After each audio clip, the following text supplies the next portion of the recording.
Welcome into the show today. Thank you for making this podcast a part of your day. Hit that subscribe button wherever you are watching or listening to this episode and join the thousands.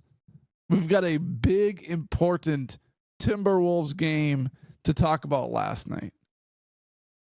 A crazy double overtime finish where somehow the Timberwolves came up on top. But I've got a big announcement to make. And the announcement is that the Minnesota Tim podcast has another sponsor to announce. We just got our bathroom redone, and we love it. And I asked them, you want to sponsor my podcast? They're like, sure, we'd love to. 5-star Bath Solutions of Minneapolis. If you need your bathroom redone, there's no better scenario or company to go with than 5starbathsolution.com. Take a look at these pictures right here.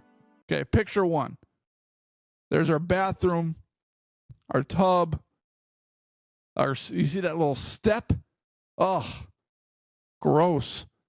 Moldy walls, one sink, dirty floor, dirt and grime getting in between the grooves. That's the bathroom we used to have. The people that lived here before us had handicap issues. They had handrails everywhere that we don't currently need. So that's how it looked before. And apparently, the rest of the video didn't download. Are you kidding me? We'll get it. But 5-Star Bath Solutions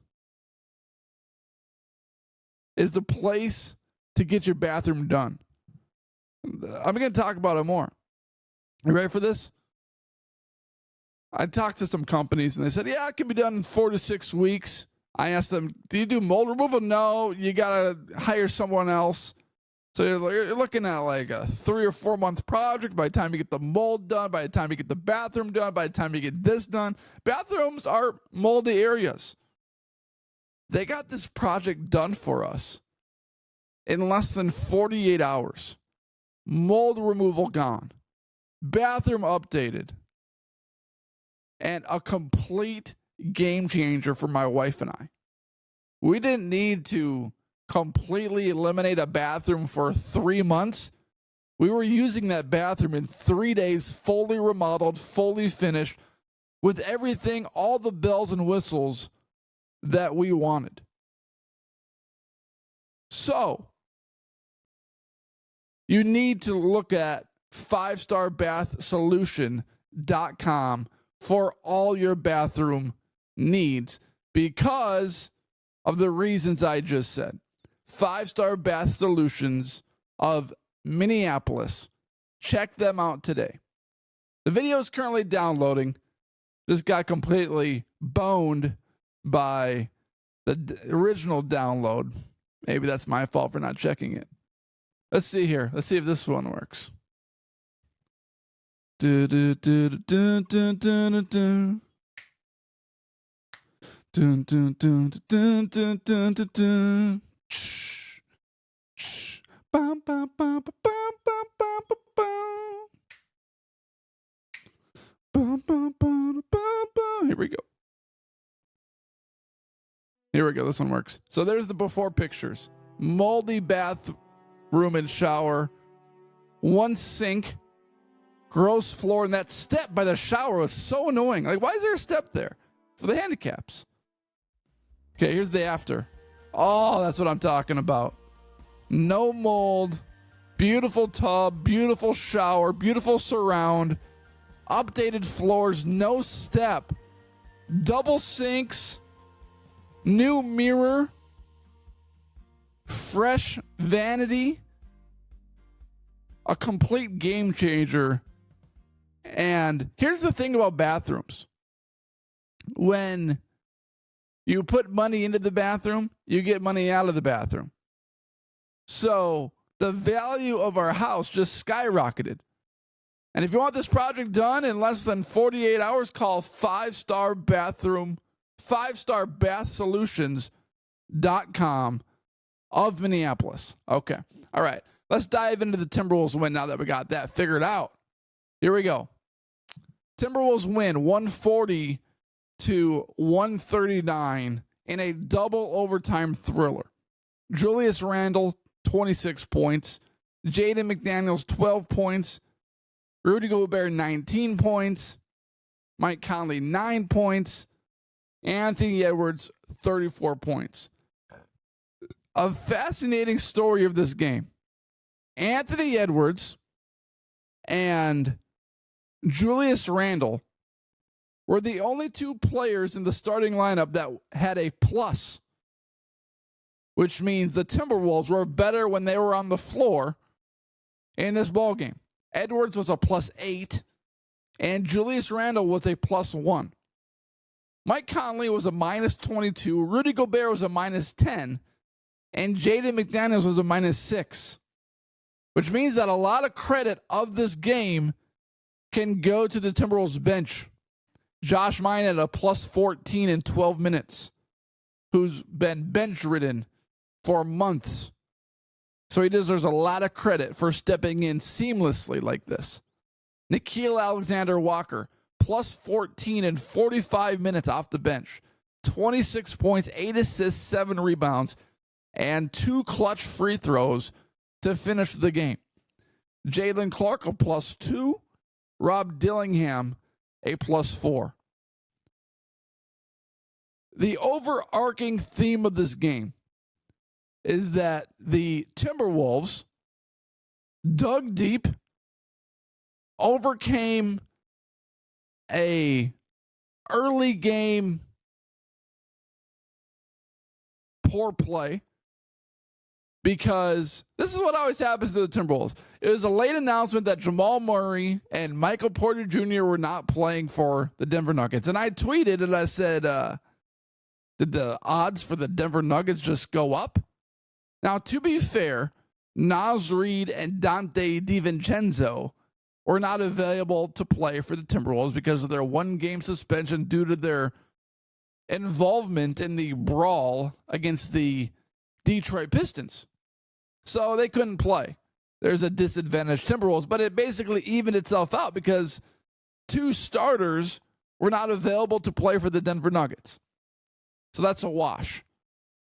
Timberwolves start out flat, and the Nuggets get an early lead. Late in the game, regulation, I pull up the highlights because I wasn't staying up until midnight last night, and Timberwolves are down 11 with about 7 minutes left. Anthony Edwards goes off because throughout this game, he was struggling. According to Chris Hine of the Star Tribune, Edwards, Conley, and McDaniels were combined 3 for 19 at one point. Anthony Edwards, according to John Krasinski of The Athletic, Ant is 3 for 12 from 3. Ant is 3 of 12, 1 of 8 from 3. If it doesn't erupt pretty quickly here, it's hard to see how the Wolves get back in it. Well, Edwards finishes 12 for 25, 5 for 15 from the three-point line. He had an incredible fourth quarter and an amazing, sensational performance down the stretch in regulation to put the Timberwolves in a position not just to force overtime down 11 with 7 minutes left, but to actually win the game. It's rare where your team can actually choke away the game when they're down 11 with 7 minutes left. But that's exactly what happened.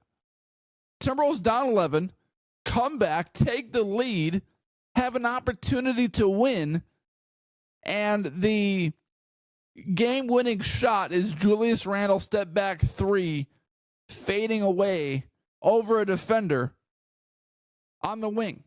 It's not a good shot. And then first overtime comes. Timberwolves tied again. Jaden McDaniels takes a contested mid-range jump shot.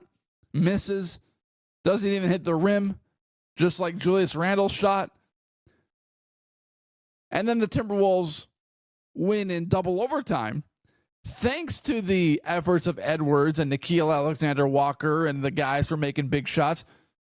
But even bigger thanks to Russell Westbrook for being the end-of-game hero for the Timberwolves, a team that could not hit a shot in the final 5 seconds of really regulation, first overtime, and second overtime. Nickeil Alexander-Walker missed the shot, got fouled, makes the 2 free throws. Russell Westbrook misses a layup to put the Nuggets up 3, and it wasn't that contested either. Conley was there to disrupt a little bit, but Mike Conley's, 6'3"? Russell Westbrook's an athletic guard that should be able to rise up above him, regardless of what age he is. He's way more athletic than Mike Conley is at his age. Timberwolves come back down as the clock is ticking down. Nickeil Alexander-Walker in the corner. Russell Westbrook fouls him at the 3-point line. And the Timberwolves knock down 2 free throws, missed the last on purpose to win the game. So, looking at game recaps and the reaction from the fan base following, not just the fan base, but from the media, from the insiders, just looking at all of that stuff, I'm saying, what a crazy game, amazing finish, historical game, game for the ages. I don't know how I'm going to fall asleep after this. Go Timberwolves. And that's not my first reaction. Great game. Awesome to watch the highlights. My first reaction is the Timberwolves should have closed this thing out in regulation and in the first overtime. Sure, it was an incredible comeback down the stretch in the final 7 minutes where Edwards went off, knocked down multiple 3-point shots, got to the rim, finished strong, and it was awesome. Because if I was watching that game, I probably would have counted the Timberwolves out with 6 minutes left, with Jokic going for 60 and with other factors being at play. But Edwards stepped up. But my reaction isn't, oh, everything's great in Timberwolves land after winning this game, which it was a good win, and it secures a little bit in the Western Conference. Not secures, but keeps them competing for the 6th seed, not with the Golden State Warriors, but even more so with the Memphis Grizzlies, who are free-falling incredibly right now after their nonsense firing of Taylor Jenkins. But then the Timberwolves get 2 opportunities to win the game, and they don't hit the rim once. And second, in the first overtime, they're up 5 with a minute left, and they couldn't close out the Nuggets. So what bothers me about this is how quickly the narrative of the game changes. Because of Russell Westbrook's foul on Alexander Walker, the narrative went from the Timberwolves cannot close out games to, the Timberwolves just found a way. I don't know if the Timberwolves found a way as much as Russell Westbrook handed the game to the Timberwolves down the stretch by missing a layup and by fouling Alexander Walker. Because in 3 straight scenarios, the Timberwolves missed a shot to win the game. And they got bailed out by Russell Westbrook fouling Alexander Walker. And it wasn't a scenario where he fouled him on the shot. The shot was off. But Russell Westbrook did not give him room to land. He crowded his space. And then the ref had the guts to call the foul with 0.1 second left. In a situation where You're an NBA ref, and every fan does this, except for me, because I have a brighter mind than criticizing the ref. Oh, let him play, let him play. Oh, come on, let the players decide the game. Well, and then the call goes your way, and then what you're saying, huh? They call the foul on Westbrook, sends Alexander Walker to the line, saves the game for the Timberwolves. Are you still begging the refs to let him play? Or are you appreciating the fact that they called the foul? You're appreciating the fact that they called the foul. So don't speak out of both sides of your mouth. Anyways, that's just a little personal frustration that I have with the way that diehard fans and even insiders react to officiating. Oh, let the players decide the game. They earn that right. Then they call a foul that benefits your team. Then what are you saying? Are you complaining about the foul? No. You're saying, oh, great call. Oh, Timberwolves, they just found a way to win. But anyways, so the Timberwolves right now have a record of 44-32 and are a half a game out from the 6th seed. No, are actually tied with the Grizzlies. They have the same record as the Grizzlies right now, and they actually play the Grizzlies coming up shortly. So that game could decide the fate of the 6th seed in the Western Conference. So this was a big game. And now the Timberwolves stretch run gets easier on paper. They got Brooklyn twice. They've got Philadelphia, who stink. Milwaukee, who's up and down. Memphis, that's on a free fall. And Utah, who stinks. The Timberwolves have 6 games left.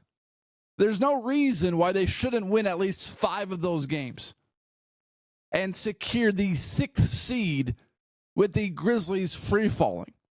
That's the expectation.